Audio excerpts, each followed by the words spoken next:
You guys, so we're going to be working a little bit on the red truck right now. What we're going to do is we had our e-brake hooked up to be a push, but I want to flip it around to be a pull. I find it a lot easier. I only did it that way just in case of the motions with the shifter. I didn't want it to interfere, but we're going to go ahead and flip this around. We already got the e-brake, the hydro brake already pulled off and set to the side. So we'll get this bracket off, we'll get it flipped over on the side, and then we will drop down this bracket to accommodate for this fitting under here. So we have our shifter off, we have the e-brake off, we have this. You can see the e-brake is offset, so this will have to be offset this way since the e-brake will now be pull instead of push.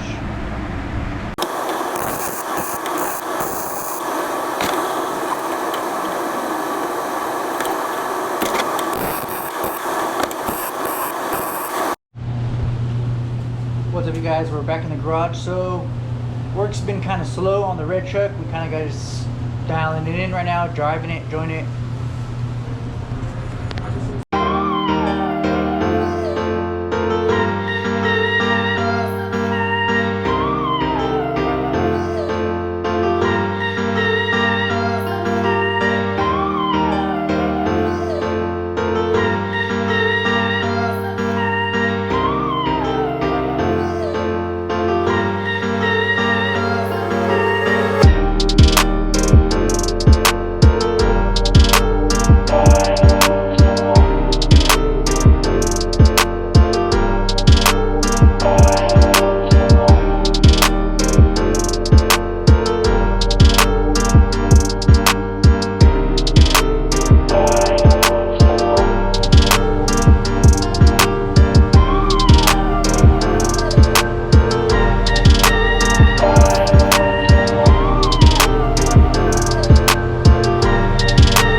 Alright, so we're going to be switching our trans-cooler fan from the bottom of the truck.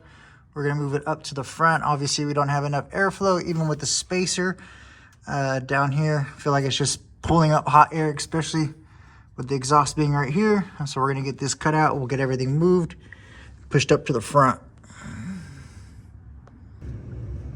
Alright, you can see where we have the transmission cooler lines.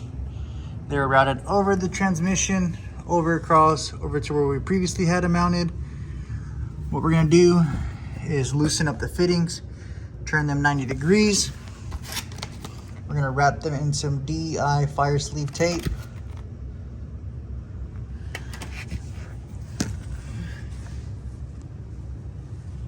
What we're going to do is we're going to wrap them, since they're going to pass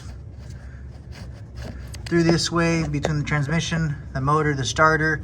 So we want to keep these cool, keep them from getting burnt. So we got the whole front end of the truck. You can see here it's wrapped, passing through underneath the transmission, underneath the starter, in between the engine and the frame. Coming out here, we'll bring them up through here. So we got the front end pulled off. We have this pulled off. What we're going to do is mount the fan, figure out a bracket system for this.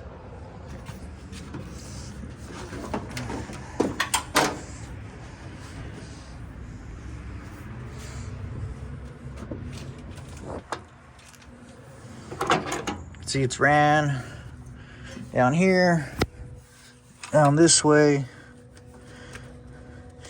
We have it zip tied to our ground wire, so it's not going anywhere.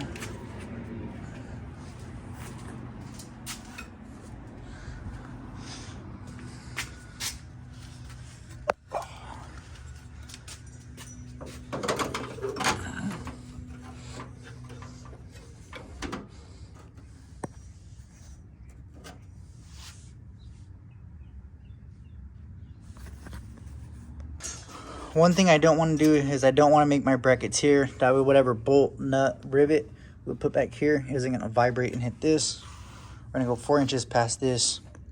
So we'll do a rivet down here, a rivet over here somewhere.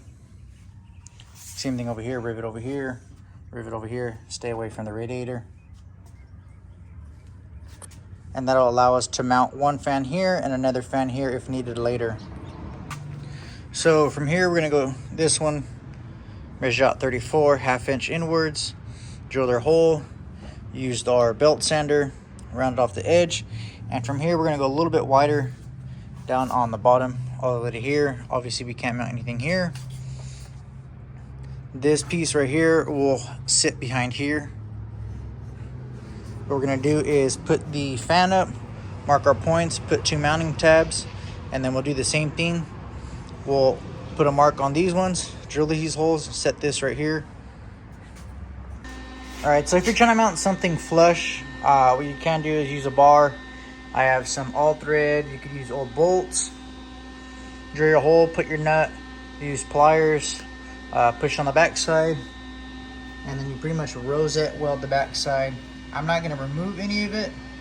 We're just gonna leave it there. If you're running so we're gonna work on doing the wiring now. So we got all 3 of our wires we needed. We got our run, about 2 extra feet.